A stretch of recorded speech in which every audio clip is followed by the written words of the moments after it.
In this video, I'm going to walk you through how to import a MySQL database using Phpmyadmin inside your Hostgator cPanel. If you're new to database management, don't worry, I'll guide you step by step so the entire process feels simple and clear. Let's get started.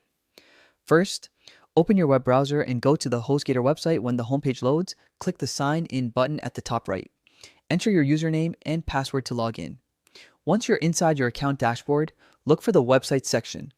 This is where all the sites you've added to Hostgator will be listed. Find the website you're working with and click the Settings button next to it. This will take you into the detailed settings for that specific site. Inside the menu, look for the Advanced tab. This section contains the more technical tools you need for hosting management. Click Advanced, and you'll see a cPanel option appear. Select it to open the full control panel. Inside cPanel, scroll down until you find the Databases section. Here, click on Phpmyadmin. This tool gives you a visual interface for managing MySQL databases, making it much easier than working through command line tools.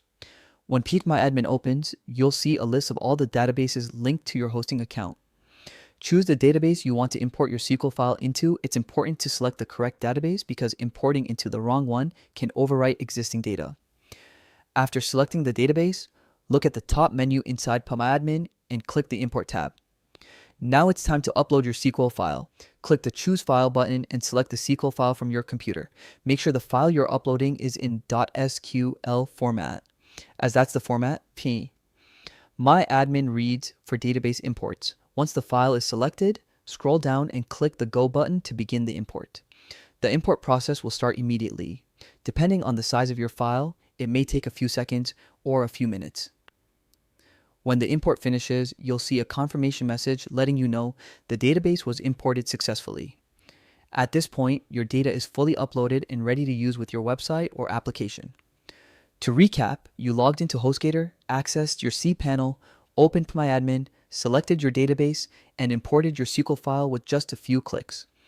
Once you understand these steps, importing databases becomes quick and effortless. Thank you for watching. I hope this tutorial made the process easy to follow. If you're working on migrations, backups, or setting up a new website, Phpmyadmin is an essential tool, and knowing how to use it gives you much more control. Be sure to check out my other tutorials for more helpful guides on web hosting and cPanel tools.